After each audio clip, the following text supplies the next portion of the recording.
Vamos a ir a el libro, un pequeño libro llamado Jonás, que es el lugar en el que estamos trabajando.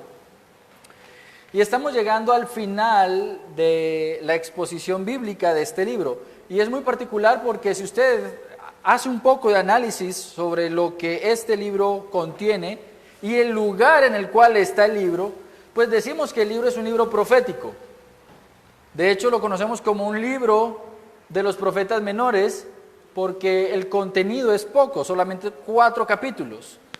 Pero cuando uno revisa el contenido profético del libro, pues uno no encuentra profecía como normalmente lo conocemos. No hay anuncios futuros, excepto una predicación de Dios va a destruir a Nínive. Es particular, ¿cierto? Pero casi que todo el contenido del libro de Jonás es narrativo. Es una narración. Dios nos quiere decir algo por medio de un acontecimiento que sufrió un profeta de Dios, porque no es un profeta falso, es un profeta de Dios. Y hay algo que usted y yo debemos aprender de esta historia. Entonces, vamos al libro de Jonás, capítulo 4. Y hoy voy a intentar hacer una pequeña, ¿cómo lo digo yo? Como nivelar a aquellas personas que quizá no han podido estar en todo el ciclo de enseñanzas. Aún así, el hermano Jürgen ha estado compilando las predicaciones según las exposiciones. Si usted está interesado en ponerse al día con los otros 3 capítulos, nos puede hacerlo saber y nosotros le hacemos llegar los links por los cuales usted puede ponerse al día. Y nosotros vamos a estar en esta mañana trabajando el capítulo 4, versículos 1 al 4. Y el título de la exposición en esta mañana es La oración de un alma en conflicto. La oración de un alma en conflicto. Y hay una canción que decía un artista que él decía que quería ser ángel para poder llevar el mensaje y quería ser profeta para anunciar. Como si los ángeles no hubiesen pecado y como si los profetas no hubiesen pecado. Realmente yo quiero ser como Cristo, porque Cristo es nuestro modelo a seguir. Bueno, uno de los modelos que nosotros normalmente no quisiéramos seguir es el de Jonás, aunque muchas motivaciones de Jonás no necesariamente son del todo malas, pero sus acciones sí tienen mucho que decir sobre cómo actuar un cristiano. Entonces, el título en esta mañana es La oración de un alma en conflicto. Y lo primero que vino a mi mente es partir por esa idea de conflicto. ¿Qué entiendo por conflicto? ¿Qué entendemos por conflicto? Pues yo creo que nosotros los colombianos tenemos una buena tradición en entender eso de un conflicto. Porque en Colombia siempre han existido bandos, conflictos entre partidos políticos, ¿cierto? Que los liberales, que los conservadores, y ese conflicto político nos llevó a un conflicto armado entre gobierno y guerrilla. Y hemos vivido muchos años en conflictos. Y cuando hablamos de conflicto estamos hablando de una guerra,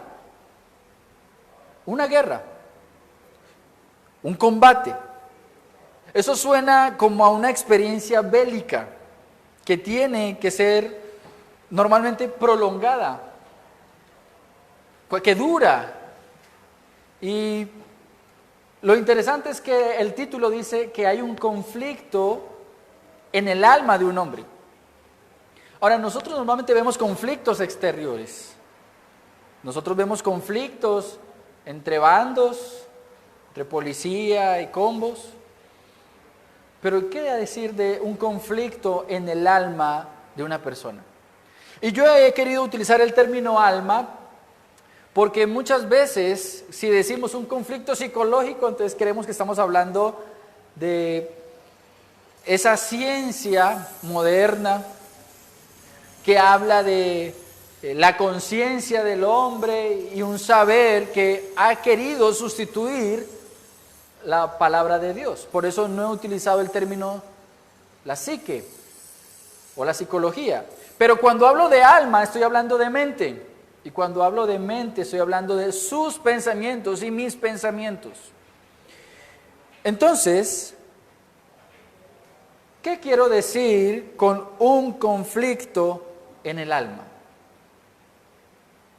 Si hemos dicho que un conflicto es una lucha en el alma tiene que ver con algo que se opone en nuestra mente. Por ejemplo, cuando usted sabe que hay algo que es correcto hacer, pero sus deseos quieren hacer lo contrario a lo que usted sabe que es correcto hacer. Ahí tenemos un conflicto. Y es duradero. Tenemos que luchar con ese tipo de conflictos nosotros.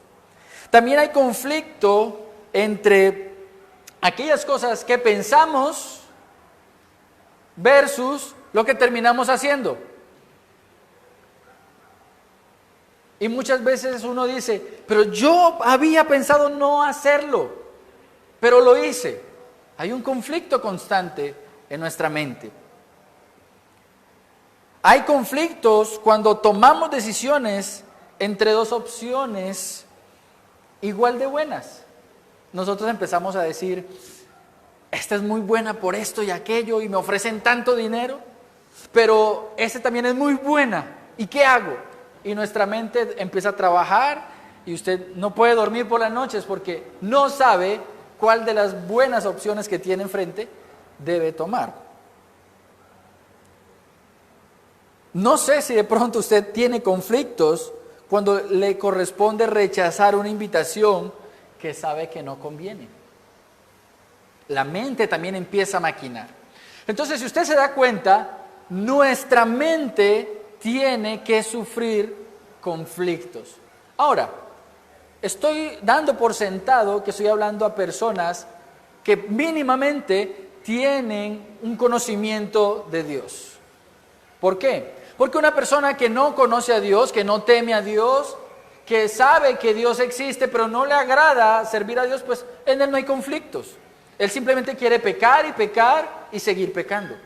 Pero cuando usted y yo tenemos un mínimo conocimiento de quién es Dios, de la santidad de Dios, del llamado que Dios ha hecho a un hombre y a una mujer, cuando lo llama a la salvación, y usted vive en este mundo, entonces, usted empieza a ver conflictos. ¿Hay conflicto en tu alma entre la voluntad de Dios y la tuya? Cuando tú sabes que Dios desea que hagas algo y tú deseas hacer otra cosa, ¿tú sientes o experimentas un conflicto? Por ejemplo, tú sabes que el cristiano fiel se congrega los domingos. Y justo el domingo te invitaron a un paseo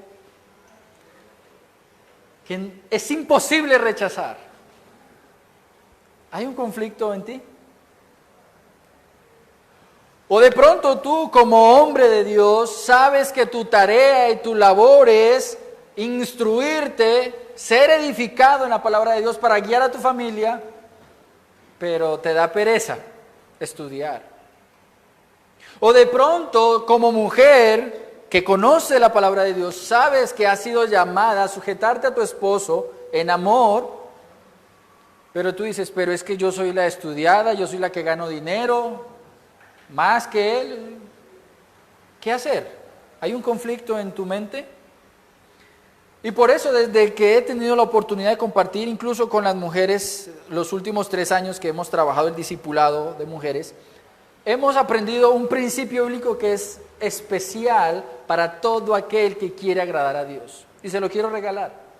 Ese principio bíblico dice así: siempre es más fácil obedecer.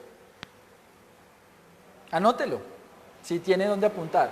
Siempre es más fácil obedecer. Porque cuando usted desobedece, después tiene que volver al punto inicial, lidiar con su conciencia y obedecer. Ese camino es más largo. Siempre es más fácil obedecer. Ahora, a modo de reflexión en esta pequeña introducción, fíjese que no hemos entrado todavía a Jonás capítulo 4. Pero a modo de reflexión y como una introducción a la exposición, quiero hacerte una pregunta muy sencilla. Y tú vas a ir meditando en la respuesta que merece esa pregunta. Y la pregunta dice así: ¿crees en Dios? Tú dices creer en Dios y debes tener mucho cuidado con la respuesta. Porque te voy a igualar a los demonios. ¿En qué sentido? Santiago dice que los demonios creen y tiemblan. O sea, en principio tú y yo estamos en la línea de salida y vamos a mirar a ver quién cree más, si los demonios o yo. Entonces, la primera pregunta que te hago es: ¿crees en Dios? Tú dirás si sí o no.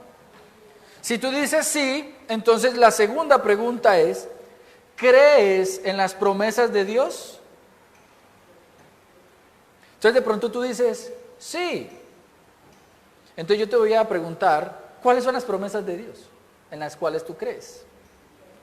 Por lo tanto, sigo a la siguiente pregunta. ¿Crees en la palabra de Dios? Y cuando digo la palabra de Dios es la Escritura.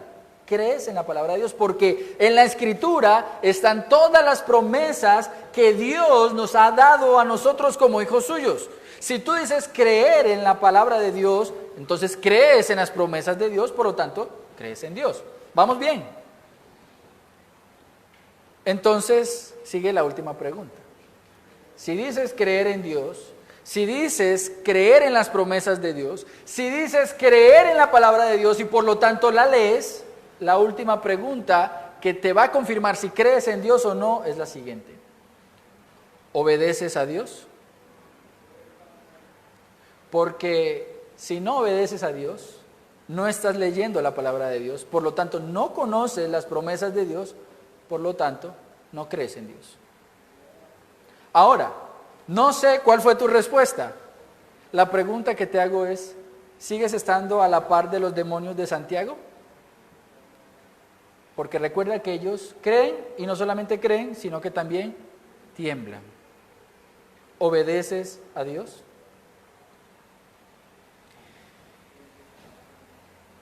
Y es allí donde nosotros encontramos a Jonás, y allí vamos a llegar a Jonás. Es un profeta que conoce a Dios, que en su ministerio como profeta, en su propia tierra, es conocido como un verdadero profeta de Dios. Y no solamente eso, sino que Dios también ha confirmado a Jonás como profeta. Y lo interesante es que encontramos un conflicto en la mente de Jonás, porque si ustedes se dan cuenta, Jeremías fue enviado a predicar la palabra de Dios y Dios le advirtió de antemano: vas a predicar y nadie te va a escuchar. Pero a Jonás le mandan a predicar y él no quiere predicar porque él sabe que si él predica, Dios va a salvar. Hay un conflicto en el corazón de Jonás.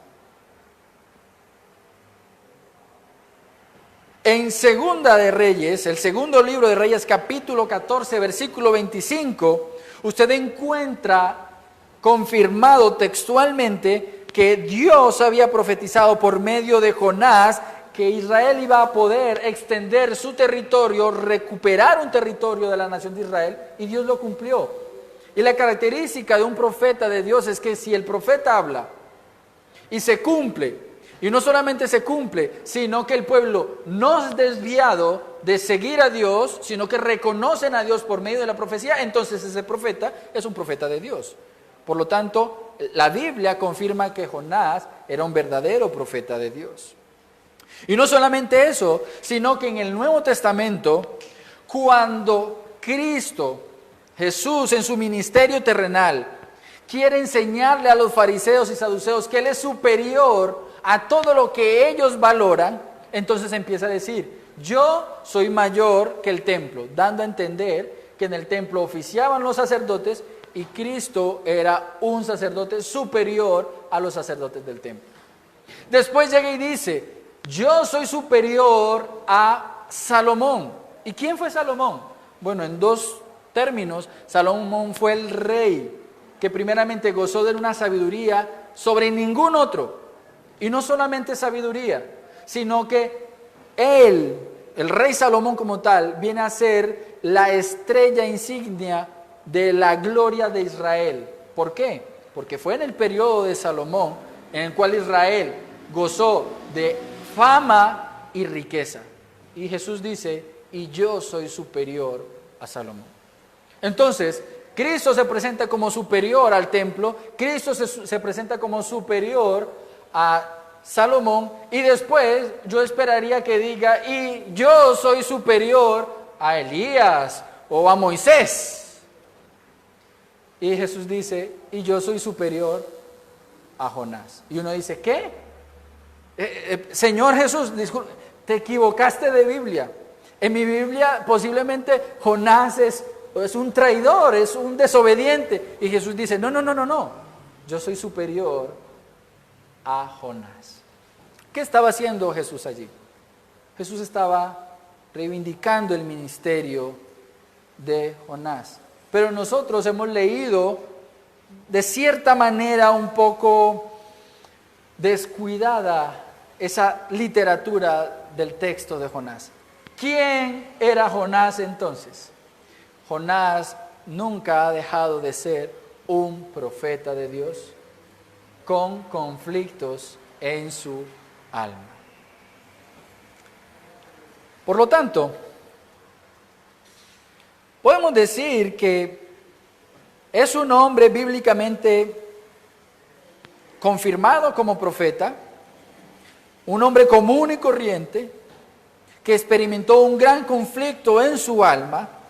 Y cuando usted va a Jonás capítulo 1 versículo 3, desde el inicio del texto, usted se da cuenta que Jonás tiene conflictos. Porque en capítulo 1 versículo 3 dice que él escucha la voz de Dios y Dios le dice, ve a Nínive, y lo primero que hace Jonás es levantarse e huir a Tarsis. Esa huida es el resultado de su conflicto. ¿Cuántas veces tú y yo hemos escuchado esa palabra que dice, congrégate? Ese mandato que dice, ora. Ese mandato que dice, lee la palabra. Ese mandato que dice, ámense los unos a los otros. ¿Y qué hacemos nosotros? Huimos. Desobedecemos. Y nos mantenemos criticando a Jonás como si Jonás fuera peor que nosotros. No. Hay conflictos en Jonás y posiblemente también hay conflictos en tu vida. Así que en esta mañana vamos a estudiar la segunda oración de Jonás en su libro. La primera la encuentra usted en el capítulo 2, cuando Jonás está en lo profundo del mar y él, en medio de su angustia, porque ve que está cerca de la muerte, clama a Dios y Dios, en misericordia, lo rescata. Y aquí volvemos a retomar de lo que hemos visto. No lo rescata del pez. Todos o muchos creen que Dios rescató a Jonás del pez. No, Dios salvó a Jonás por medio del pez, porque él se estaba hundiendo. Esa es la primera oración de Jonás. La segunda oración de Jonás la encontramos en el capítulo 4, versículos 2 en adelante. Pero antes de eso, antes de entrar al versículo 2, quiero comentarles de qué trata nuestra enseñanza, ¿cierto? Vamos a ver dos puntos centrales en esta mañana. El primero es la oración de Jonás con sus causas, o sea, lo que causa la oración de Jonás, unos razonamientos que presenta Jonás en su oración y una petición. Ese es el primer punto, la oración de Jonás. Y el segundo punto será la respuesta de Dios a Jonás. Una respuesta que manifiesta la grandeza de la paciencia de Dios. Son pocas las personas que se atreven a mencionar ese atributo de Dios, la paciencia de Dios. Y yo estoy seguro, yo tengo una hipótesis sobre por qué las personas no hablan de la paciencia de Dios. ¿Quiere que se las comparta? Ahorita más tarde se las comparto. Lo voy a dejar ahí. ¿Por qué usted y yo no hablamos de la paciencia de Dios? Entonces, vamos a ir a nuestro primer punto, la oración de Jonás. Versículos 1 al 3, y dice así: pero esto desagradó a Jonás. ¿Qué desagradó a Jonás? Capítulo 3, versículo 10, que Dios no castigó a Nínive. Esto desagradó a Jonás en gran manera, dice el texto, y se enojó. Y oró al Señor y dijo, ¿quién oró al Señor? Jonás oró al Señor y dijo, Señor, ¿no era esto lo que yo decía cuando aún estaba en mi tierra? Por eso me anticipé a huir a Tarsis, porque sabía que tú eres un Dios clemente y compasivo, lento para la ira y rico en misericordia, y que te arrepientes del mal con que amenazas. Versículo 3. Sigue siendo la oración de Jonás. Y ahora, oh Señor, te ruego que me quites la vida. Hoy muchos están pidiendo, Señor, dame más vida, dame más bendiciones. Jonás en su momento pidió que le quitara la vida. Porque mejor me es la muerte que la vida. Esa es la oración de Jonás. Entonces, entrando al final del libro de Jonás, siempre nos concentramos no en esta oración particular de Jonás, sino que nos concentramos comúnmente en la escena del gusanito, ¿cierto? De que Jonás estaba por allá en la enramada.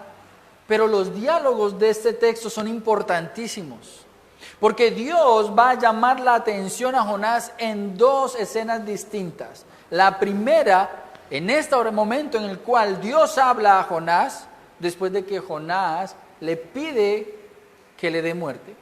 Pero posteriormente va a usar una metáfora viva. Dios va a utilizar otros de sus milagros en la vida de Jonás para enseñarle cómo es que el creyente verdadero debe actuar en misericordia hacia los perdidos.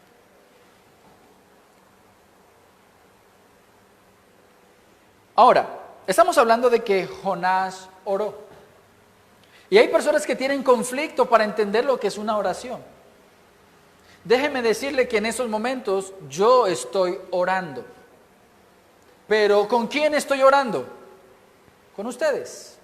Eso es orar, comunicarme con alguien.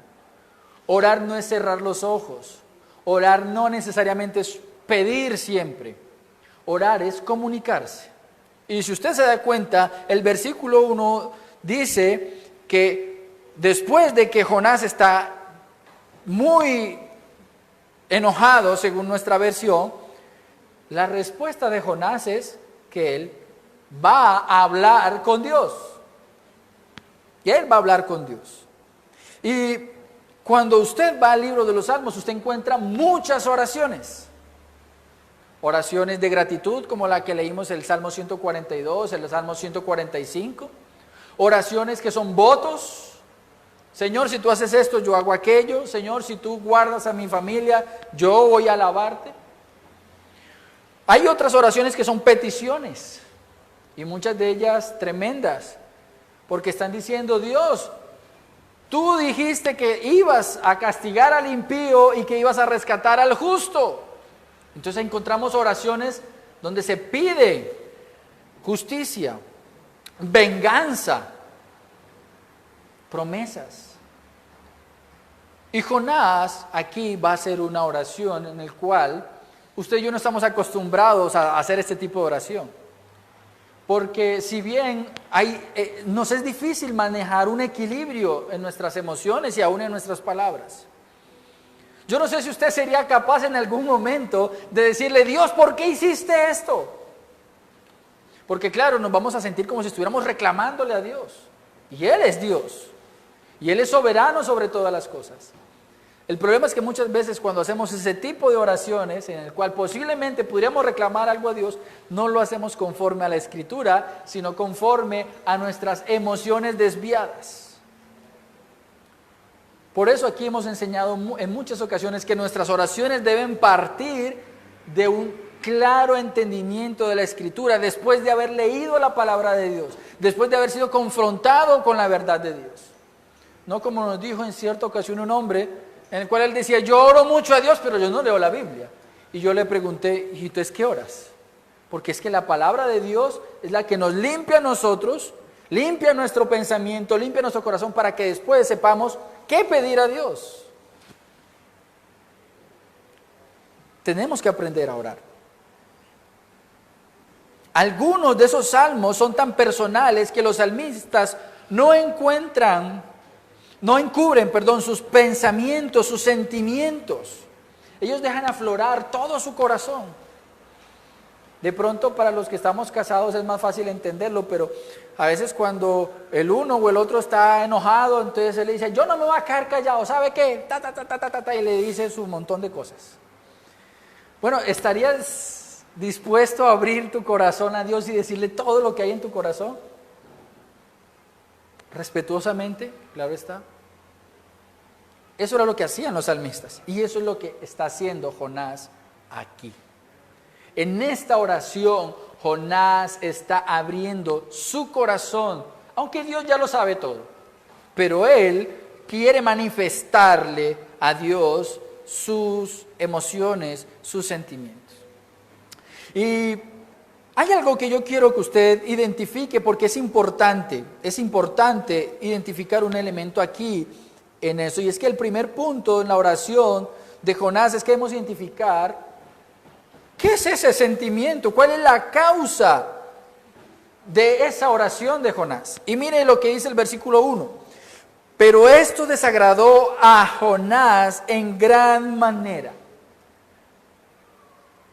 El término o la frase original hebrea dice que lo que Dios había hecho con Nínive causó un mal en Jonás, un gran mal en Jonás.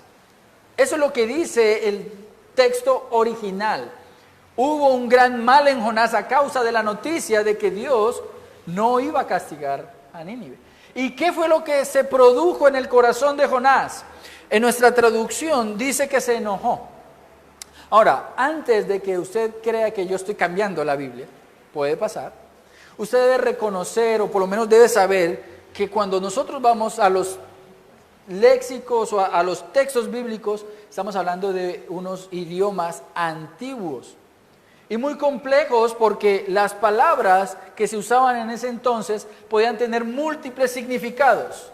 Y normalmente cuando uno hace una traducción de un idioma como el griego o el hebreo antiguo, entonces uno va a la fija para traducir. Y el término original que se utilizó aquí para enojo, esa palabra original, normalmente casi se encuentra en la Biblia como enojarse. ¿Y qué han hecho los traductores de la Biblia?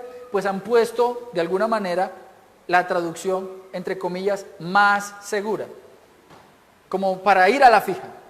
Pero cuando usted mira el contexto de Jonás es un contexto de contrastes. Y lo que vemos en Jonás es que Jonás es un hombre que está en un momento arriba y en un momento abajo, emocionalmente feliz y emocionalmente triste y quiere la muerte. Por lo tanto, la palabra que debería ir aquí por su contexto no es enojo, sino una profunda tristeza. Normalmente cuando usted está enojado, usted no quiere la muerte. ¿Usted qué quiere cuando está enojado? Usted quiere venganza. Usted quiere desatar su ira. Pero Jonás no quería eso. Jonás no quería ni siquiera venganza. Jonás pidió la muerte. Usted lo encuentra allá en el versículo 3. ¿Y qué es lo contrario a la tristeza? Pues la alegría. ¿Y dónde encuentra usted la alegría? En el versículo 6. Por lo tanto, lo que Jonás sintió cuando vio que Dios como que no iba a castigar a Nínive fue una profunda tristeza en su corazón. Porque de alguna manera él estaba anticipando, él estaba viendo lo que posiblemente Dios iba a hacer con Israel. Porque Nínive se había arrepentido e Israel muchos años había recibido palabra de Dios, como lo dijo Pablo, los israelitas habían recibido el consejo de Dios y había estado escuchando a los sacerdotes por años e Israel no se arrepentía. Y de forma milagrosa, como ya lo hemos visto, Jonás simplemente dijo, arrepiéntanse porque ustedes son pecadores y Dios va a traer ira sobre ustedes y los va a destruir. Y Nínive, todo el pueblo de Nínive se arrepintió. En su momento, cuando pasamos por allí, hablamos de que el milagro más grande que Dios puede hacer sobre un hombre no es levantarlo de los muertos físicamente, sino concederle el arrepentimiento. Y Dios está allí haciendo el milagro más grande del mundo y uno de los profetas de Dios está entristecido profundamente hasta el punto de desear la muerte. La causa de la profunda tristeza de Jonás es que él ve que Nínive se ha arrepentido e Israel no se arrepiente, por lo tanto, Dios va a destruir a Israel. Esas son sus conclusiones. Y él está muy triste. Ahora, no solamente llegamos a esta conclusión de que Jonás no se enojó, sino que se entristeció por el contraste que vemos aquí en el pasaje, sino porque algunos de los comentarios más antiguos de lengua hebrea confirma también este punto. Por ejemplo, la antigua versión árabe lo traduce como estuvo dolido. La Septuaginta, que es la versión griega del Antiguo Testamento, la que posiblemente usó Jesús en su momento, dice confundido o desanimado. Se desanimó Jonás profundamente. El Targum, que es un comentario del comentario de los judíos, el comentario principal de los judíos se conoce como el Talmud.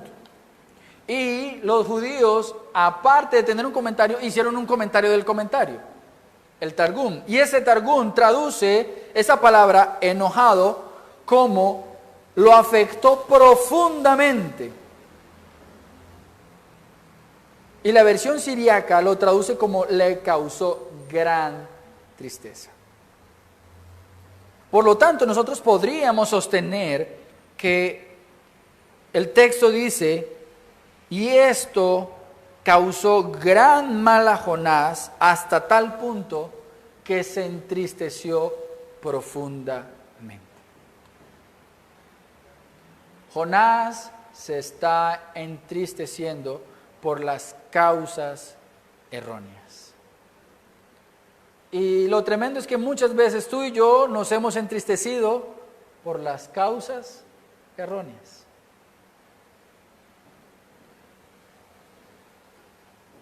Jonás está profundamente triste. ¿Cuál es el motivo? Que Nínive se arrepintió. Y esto causó un gran mal en Jonás. Ya sabemos que el arrepentimiento de Nínive lo lleva a él a pensar que Dios va a destruir a Israel. Por lo tanto, consideramos que no es totalmente compatible la traducción de que Jonás se enojó. Ahora, ¿cuál es la causa de una tristeza? Según los diccionarios de psicología modernos, dicen que la tristeza es un estado afectivo provocado por un decaimiento de la moral. Es la expresión afectiva del dolor mediante el llanto, el rostro abatido y la falta de apetito. Y también dice el diccionario que a menudo nos sentimos tristes cuando nuestras expectativas no se ven cumplidas. ¿Qué era lo que esperaba Jonás? Que Dios destruyera a Nínive. Pero resulta que de alguna manera, como lo vamos a ver más adelante, más bien Jonás sabía que si él predicaba, Dios iba a perdonar a Nínive y por eso él prefirió huir y morir él para que los ninivitas fueran destruidos antes de ver la misericordia de Dios. Es una perspectiva egoísta. Si ustedes se dan cuenta, Jonás tiene un conflicto profundo, pero muy profundo en su corazón. Y lo lleva incluso a desobedecer. Y en esta oración de Jonás, ya vemos la causa de la oración de Jonás. Seguidamente encontramos en el versículo 2 los razonamientos de la desobediencia de Jonás. Jonás razona. No es del todo ilógico lo que Jonás está pensando. Jonás dice, Dios me manda a predicar a Nínive. Si predico en Nínive, Dios salva a Nínive. Por lo tanto, no predico y Nínive es destruida. Lógicamente, pues tiene coherencia. Eso es lo que encontramos aquí en el versículo 2. Pero vamos a encontrar que hay unos razonamientos que son problemáticos, porque esos razonamientos de Jonás no parten de quién es Dios, sino de lo que quiere Jonás. Fíjese el versículo 2 y dice, y oró al Señor y dijo, Señor, ¿no era esto lo que yo decía cuando aún estaba en mi tierra? Por eso me apresuré, me anticipé a huir a Tarsis, porque sabía que tú eres un Dios clemente y compasivo, lento para la ira y rico en misericordia, que te arrepientes del mal con que amenazas. Ese hombre salió de Harvard, de las mejores universidades del mundo. La lógica es perfecta, pero no es la voluntad de Dios. No era la voluntad de Dios. Y quiero que observemos dos elementos importantes en esta oración. Por ejemplo, la primera, ¿a quién va dirigida? ¿A quién va dirigida? Y los atributos que Jonás reconoce en esta oración. Pues si usted se da cuenta, la oración va dirigida a Dios. Él reconoce que Dios es el Señor. El término original aquí es Yahvé, el nombre personal de Dios. No está orando a un Dios cualquiera, a un Dios genérico. No, está hablando al Dios de Israel, al Dios que dio la ley, al Dios que salvó al pueblo de Israel, el Dios que lo llamó a él personalmente. A ese Dios es el que Jonás está orando. Y no solamente dirige su oración al Dios verdadero, sino que reconoce el nombre verdadero de Dios con sus atributos. Y ahorita veremos un poco más de eso, ya lo hemos tratado varias veces. Por ejemplo, en Éxodo capítulo 34, versículo 6, Dios le dice a Moisés, te voy a manifestar mi nombre. Ojo con esto. Y no le llega Dios a Moisés con un nombre imponente. Mi nombre es Johan Andrés Alvarino Córdoba. No, en la antigüedad los nombres dirigían hacia las características de la persona. Por eso Abraham significa padre de multitudes, príncipe, porque la idea era que su nombre lo relacionara con su característica, ¿cierto? Y cuando Dios le da el nombre, su nombre, se lo revela a Moisés, Dios le dice, el Señor, clemente y compasivo, lento para la ira y grande en misericordia. Mires que la Biblia no dice, el Señor, amoroso, amoroso, amoroso. No dice, yo soy el santo, santo, santo. ¿Cómo es que Dios quiere en principio que se le reconozca? Antes de la santidad y antes de la ira y antes del amor, Él dice, compasivo, clemente y lento para la ira. Él se está revelando según la necesidad del hombre, según la necesidad que tú y yo tenemos, porque tú y yo nacemos en pecado, tú y yo nacemos en desobediencia, y Dios se revela a ti y a mí desde lo que tú y yo necesitamos, la compasión de Dios, la misericordia de Dios, la clemencia de Dios. Ahora, la clemencia habla de la propensión de Dios a perdonar. Y es tremendo porque las razones por las cuales Jonás está en un conflicto es porque Dios es clemente. Él sabe que Dios va a perdonar a los ninivitas si ellos se arrepienten. Dios, por su naturaleza, es siempre inclinado a perdonar, porque Él es amor. La compasión evoca la tierna simpatía de una madre siempre para con su hijo. ¿Qué entendemos por simpatía? Es encontrar algo que nos enlaza con la necesidad de alguien. No es de simpático, de bonito, sino de acudir según la necesidad del otro. La simpatía, la compasión de Dios. Y la palabra misericordia nos habla de la lealtad de Dios.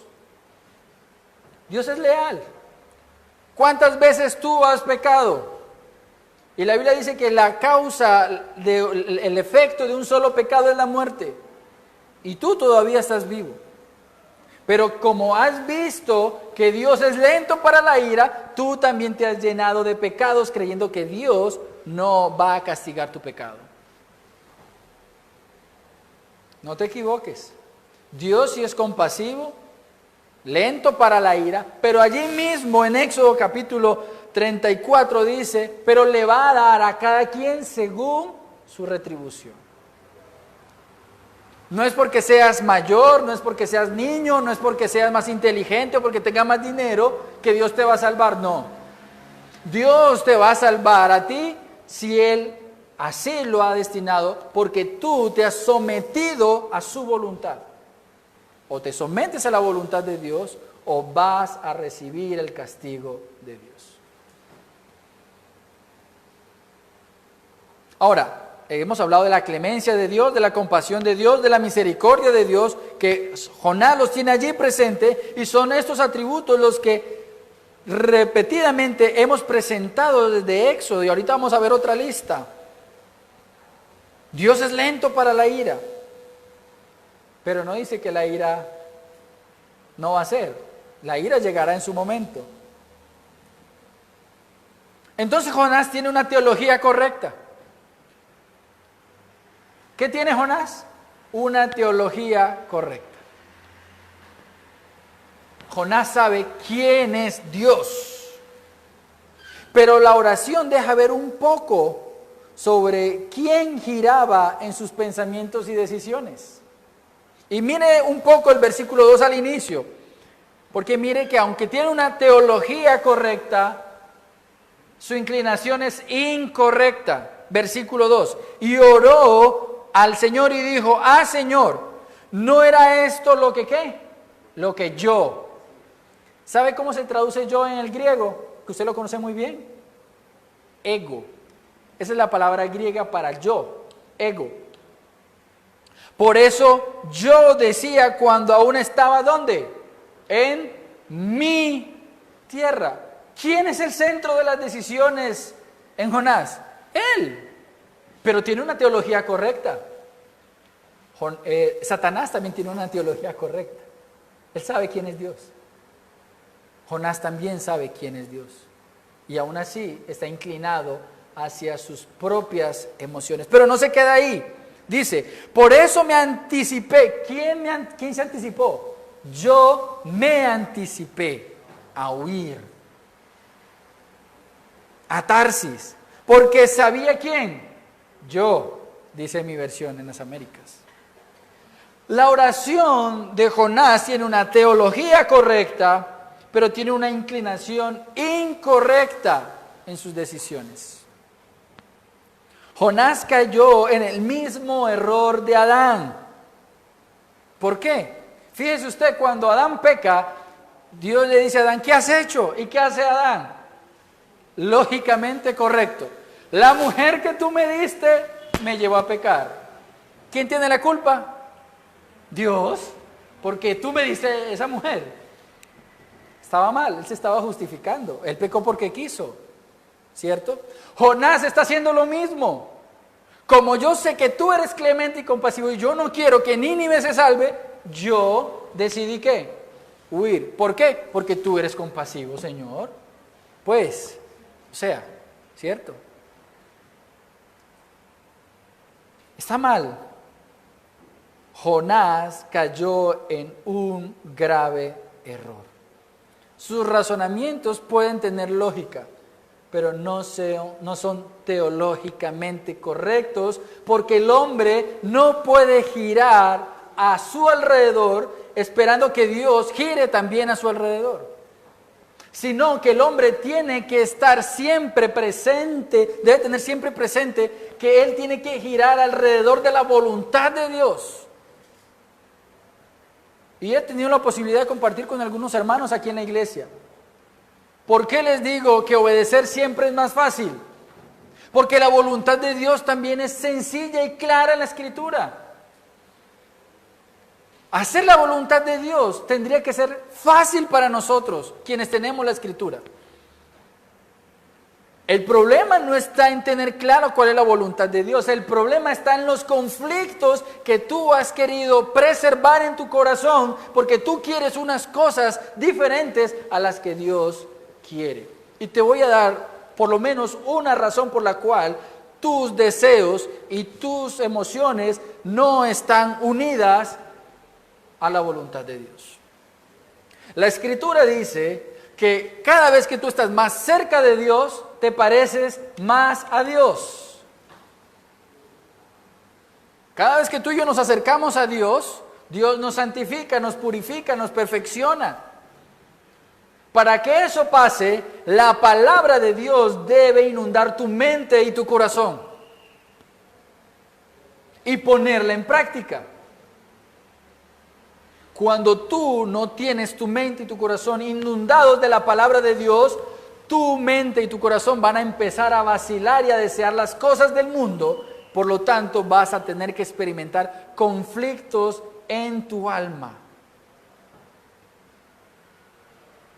La invitación es a que te llenes de la palabra de Dios, a que conozcas la voluntad de Dios. Dios no te quiere millonario, Dios no te quiere educado, Dios no te quiere sacrificado. Dios te quiere obediente. Obediente. Él es sabio. Y Él sabe que su voluntad es buena, agradable y perfecta para los suyos.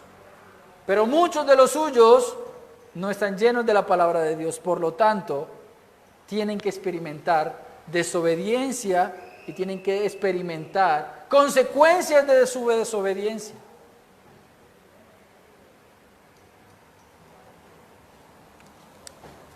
La oración de Jonás resulta ser una justificación en su pecado y justifica su tristeza. Yo he tenido la desdicha de escuchar a personas que dicen ser cristianas por 10, 20, 30, 40 años y me dicen, por mí yo estuviera allá bailando, allá tomando, pero como yo sé que a Dios no le agrada, bueno, eso no es obediencia, eso es sacrificio. Porque estás dolido en tu corazón por no hacer lo que quieres hacer porque sabes lo que Dios quiere que hagas. No, llénate de la palabra de Dios y vas a ver que el Espíritu Santo va a transformar tu mente y tu corazón y vas a ver cómo Dios te hace caminar libremente por sus mandamientos. ¿Cuántos carriles necesita un atleta para caminar desde su línea de inicio hasta su línea de meta? Uno. Él no tiene que abarcar todos los carriles de una pista de carreras. Necesita uno. El creyente solamente necesita conocer la voluntad de Dios para andar libre, sin conflictos en su corazón. Lo único que tiene que tener en mente es su meta. La meta del cristiano es vivir para Cristo, parecerse a Cristo, agradar a Cristo, ser fiel a Cristo. Es lo único que tú y yo necesitamos. No lo olvides.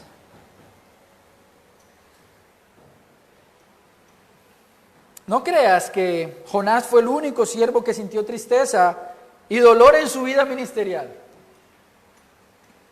Si usted se da cuenta y se ha conocido un poco las historias de los profetas, Jeremías sufrió. No en vano lo catalogaron como un profeta llorón. Él predicaba y veía el dolor en su pueblo y el pueblo no se arrepentía y fue destruida Jerusalén. Él experimentó tristeza y dolor en su ministerio, pero no por causa de un corazón dividido. Era por ver que las personas no se arrepentían. Moisés experimentó tristeza y hasta también pidió morir. Señor, este pueblo es muy terco y si tú lo vas a destruir, entonces mátame a mí de una vez también. Y el modelo de modelos, Jesucristo también experimentó la angustia y el dolor, la tristeza profunda, porque Él sabía que se iba a enfrentar ante la cruz, pero ese enfrentar la cruz no era la muerte física. Lo que representaba la cruz para Cristo era la ira de Dios cayendo sobre Él. Yo le voy a poner un ejemplo. Si llega en estos momentos Tiago, ustedes lo han visto por ahí, o Sara, uno de nuestros niños pequeños de la iglesia, y me dice que me va a pegar un puño, ¿usted cree que yo me voy a preocupar? No me voy a preocupar si él me va a dar un puño, por Dios. Todavía si de pronto, no sé, mi esposa me dice que me va a pegar un puño, pues yo le digo uno solo, no dos, y lo aguanto.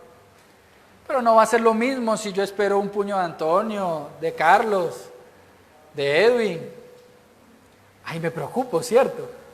Porque son personas que están de mi talla, que tienen de pronto una contextura fuerte para, como dicen por ahí, voltearme la quijada. Jesús, siendo Dios, transformado o habiéndose encarnado, Él conocía el poder de Dios. Y conocía lo que significaba la ira de Dios. Y siendo hombre iba a sufrir toda la ira de Dios. Y por eso Él padeció el dolor allí en el huerto de Getsemaní. Pero hay algo interesante en estos tres ejemplos. Ellos obedecieron. Obedecieron. Dios, ¿qué espera de ti y de mí? Obediencia. Obediencia. ¿Podemos experimentar dolor? Sí, tristeza, sí, e incluso conflictos. Sí, en nuestra mente podemos experimentar conflictos, pero seamos obedientes.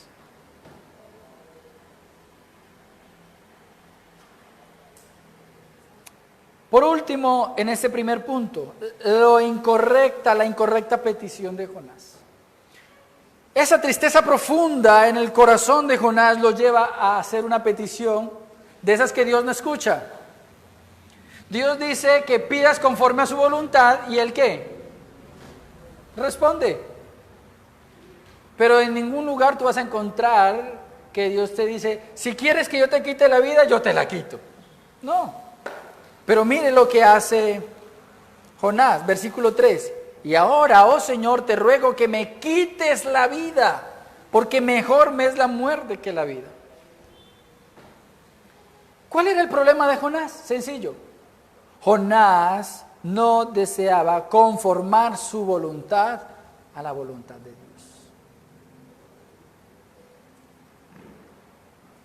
Tengo una pregunta para cada uno de nosotros. ¿Por qué preferimos nuestras luchas, nuestros temores y ansiedades antes que aceptar la voluntad de Dios? ¿Por qué? ¿Cuántas veces nos enojamos y nos resentimos con Dios porque sabemos que Él hará como Él quiere, sabiendo que para nosotros es mejor y más beneficioso antes que nuestros propios deseos? Nosotros sabemos que Dios va a hacer a un lado nuestros deseos si Él va a cumplir su propósito en nosotros y aún nos duele a nosotros. ¿Por qué preferimos eso?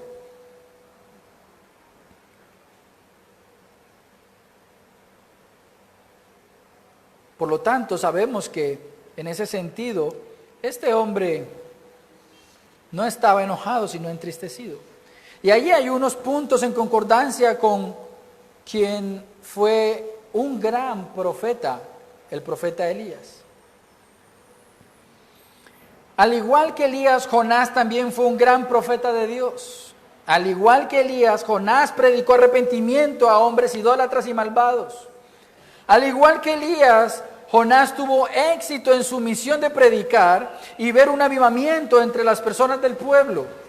Al igual que Elías, Jonás pidió morir después de un ministerio exitoso. Pero no me voy a quedar allí en lo que fue igual entre Jonás y Elías. En ambos casos el deseo de morir vino por una fuerte reacción en lo profundo de su mente. ¿Y sabe qué es lo hermoso? Que Dios no los dejó solos. Dios respondió no a su petición, sino a su estado de ánimo. En el caso de Elías, él se sentó allí, se acostó, Señor, quítame la vida. Dios envió ángeles que lo alimentaran, que lo cuidaran, y en su momento Dios fue al encuentro de Elías. Lo mismo sucede con Jonás. Jonás le pide a Dios que le quite la vida, y Dios lo que hace es que va a su encuentro y le dice, ¿qué te pasa? ¿Por qué estás triste? Pero a mí me llama la atención algo en esa manera de actuar de Dios. Porque si yo fuera Dios, después de tolerar una rabieta de Jonás, de que no quiso ni siquiera orar en el barco, de que llega como a la cara, que predica arrepentimiento, pero esperando que la gente no se arrepienta, y todavía viene y le hace una oración Jonás a Dios y le dice, quítame la vida. Si yo fuera Dios, busco la mejor manera de quitarle la vida a Jonás, porque es un siervo duro. Pero hay algo hermoso en la manera como Dios actúa, y es que Dios fue paciente con Jonás. Dios es paciente con los suyos. ¿Se acuerdan que hablamos de por qué usted y yo no queremos recordar la paciencia de Dios? Porque si Dios es paciente, el objeto de la paciencia de Dios somos nosotros, y nos debería dar vergüenza. Porque cada vez que pecas, Dios está siendo paciente contigo. Cada vez que te olvidas de Dios, Dios está siendo paciente contigo. Y eso nos lleva a nuestro segundo punto en esta mañana. La paciencia de Dios es la respuesta de Dios a Jonás. Versículo 4. Y el Señor dijo, ¿tienes acaso razón para qué? ¿Para entristecerte como estás de triste? ¿Tienes razón acaso? La paciencia de Dios no la podemos medir. Recuerde usted que una de las preguntas que Pedro le hizo a Jesús es, ¿cuántas veces tengo que perdonar a mi prójimo? Y fue muy generoso, hasta 7 veces. Pedro fue muy generoso, te puedo perdonar hasta 7 veces si quieres, lo mismo. ¿Y qué le dijo el Señor Jesús? Perdona todas las veces que sean necesarias. Jesús lo que le estaba enseñando a Pedro no era cómo él tenía que perdonar, sino cómo era el perdón de Dios para con nosotros, de tal manera que nosotros teníamos que replicar el ejemplo del perdón de Dios. La paciencia de Dios es una paciencia que perdona, que tolera, que aguanta, que se espera. Por eso estás vivo hoy. Por eso todavía hoy estamos escuchando la palabra de Dios. Es por eso. No es porque eres muy bueno, muy lindo, muy sabio, porque vienes de una familia con buen apellido, o si no tienes apellido. No se trata de ti. Se trata de la gloria de Dios. Se trata del poder de Dios. Se trata de la santidad de Dios. Que no hay nadie como Él quien perdone al pecador como Él lo hace. La paciencia de Dios. Por lo tanto, es un atributo que poco estudiamos porque nos avergüenza. ¿Qué entender por la paciencia de Dios? Que se siente perfectamente apacible en sí mismo y hacia los pecadores a pesar de la continua desobediencia y la indiferencia que ellos tienen hacia las advertencias. ¿Cuántas veces Dios te ha dicho que tienes que arrepentirte? ¿Cuántas veces Dios te ha dicho que tú eres un pecador vil y no te importa? Y aún así, estás vivo. La paciencia de Dios es para con aquellos que merecen el castigo divino. Jeremías 15:15 dice: tú lo sabes, oh Señor, acuérdate de mí, atiéndeme y véngate de mis perseguidores. Conforme a tu paciencia, no dejes que sea yo arrebatado. Dios es paciente con nosotros. Pero en el nombre de Dios está la paciencia de Dios. Usted se ha dado cuenta que nosotros hemos hablado clemente y compasivo, lento para la ira y grande misericordia y amor. ¿Dónde encontramos la paciencia de Dios en el nombre de Dios? Éxodo 34:6, número 14:18, Nehemías 9:17, el Salmo 86, versículo 15, el Salmo 103, versículo 8 y 9, el Salmo 145, versículo 8 y Nahum, capítulo 1, versículo 3, todos hacen referencia al nombre de Dios y la paciencia de Dios aparece en que Él es tardo para la ira. Si había algo que tenía claro el pueblo de Dios es que Dios es paciente con ellos. Pero ¿saben qué? Se les fue la mano. Se les fue la mano. Y yo no sé si tú estás siendo pasado con Dios. ¿Tú crees que estás jugando con Dios? ¿Tú crees que te puedes arrepentir cuando quieras? Pues déjame decirte que la Biblia dice que Dios es paciente, pero va a haber un día en el cual ya no hay misericordia. Y yo no sé cuál sea tu día. Hay una doctrina que a las personas muy poco les gusta escuchar, y esa doctrina se llama la reprobación, la doctrina de la reprobación. Así como Dios salva a unos y los lleva hasta su trono el día final, también van a haber unos a quienes Dios le va a dar la oportunidad de arrepentirse, pero después va a decir, ya no más. Saúl fue un hombre que no se quiso arrepentir. El faraón fue un hombre que, recibiendo todas las demostraciones de que Dios era un Dios poderoso, él no se quiso arrepentir. Judas fue un hombre que experimentó la gracia de Dios e incluso él gozó del don del Espíritu Santo hasta el punto de predicar y hacer milagros y nunca se arrepintió. Y yo no sé si tú, estando en este lugar, escuchando la palabra de Dios, escuchando el mensaje de arrepentimiento, escuchando la compasión de Dios, la misericordia de Dios y la justicia de Dios, tú prefieras no hacer caso al mensaje de Dios y termines perdido. Pero Dios es lento para la ira.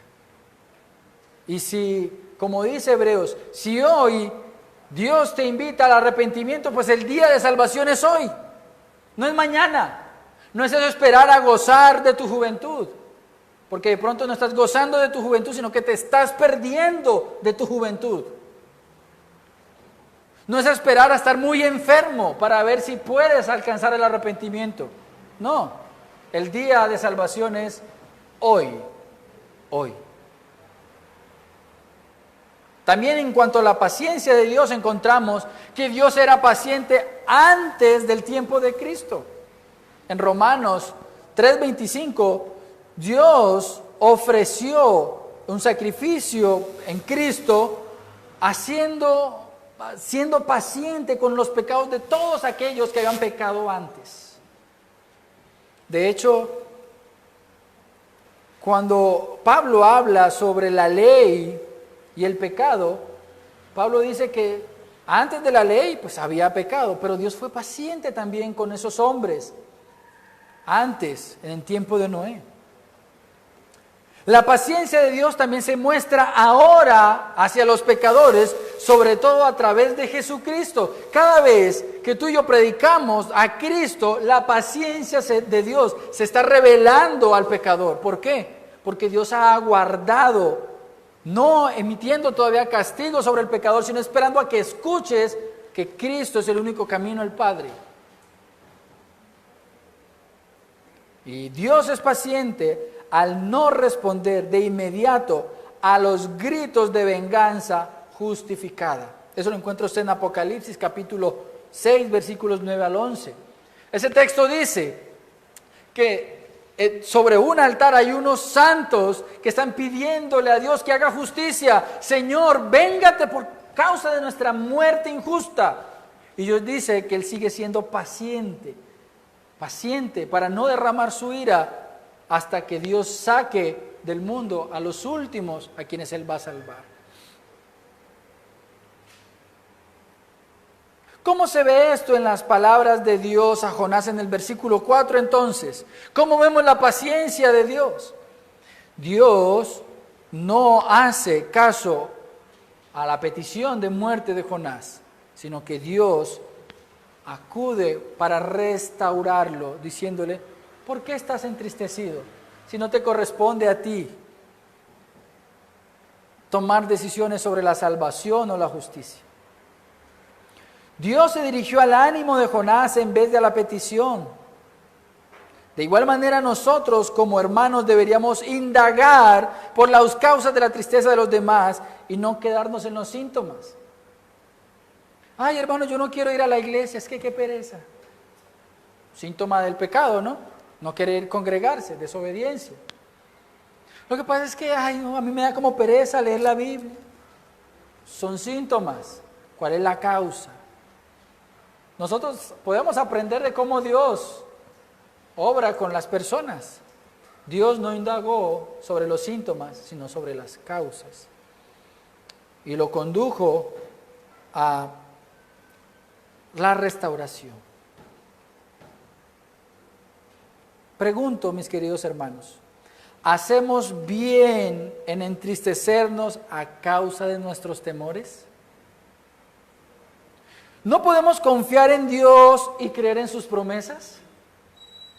¿Sabe qué pasaba con Jonás? Estaba olvidando que así como Dios había sido compasivo y misericordioso con Nínive, también lo podía hacer con Israel. Por eso se entristeció, por eso pidió morir, pero la paciencia de Dios lo rescata, lo guarda, lo preserva. Dios respondió a Jonás a pesar del desvío de su alma. Dios obró bondadosamente con Jonás a pesar de que este siervo quiso hacer las cosas a su manera. Y Dios aún hoy es paciente con sus hijos desobedientes.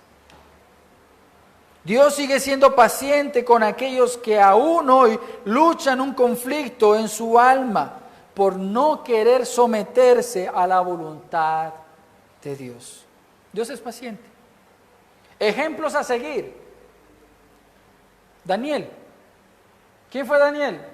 Un joven que fue deportado, que tuvo que vivir el destierro.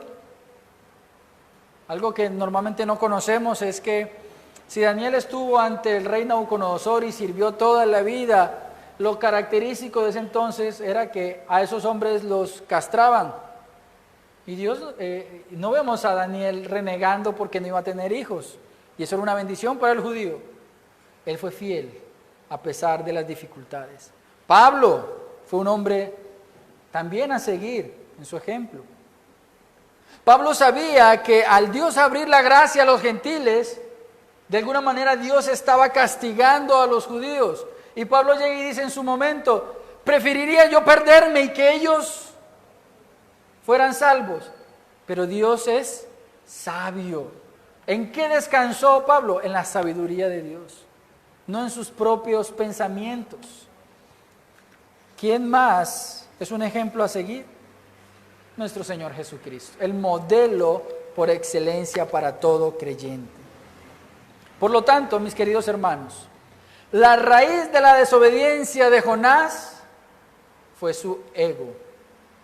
En contraposición, Dios es muy paciente con Jonás. Aplicaciones y conclusiones. Debemos cultivar una vida de oración, porque Dios responde a nuestras oraciones si le buscamos de verdad. El Salmo 145, versículo 18 dice que Dios está cerca de aquellos quienes le buscan de veras. Otra aplicación es que debemos cultivar una vida de estudio bíblico, pero no para conocer más acerca de Dios. Debemos acercarnos a Dios para someternos amorosamente a la voluntad de Dios y aprender a descansar en Él. Una tercera aplicación es que nuestras peticiones deben ser presentadas conforme a la verdad de Dios. Estas son las peticiones que Dios atiende. Recordemos la promesa de que todo lo que pidamos al Padre, Él nos lo dará. Descansemos en el carácter de Dios, su bondad, su misericordia, su amor, que Él no cambia. Y por eso es que aún estamos con vida. Y por último, como la misericordia de Dios no cambia, Él nos ha encomendado la misión de predicar el arrepentimiento a todo hombre, porque el Evangelio es el medio por el cual Dios salva.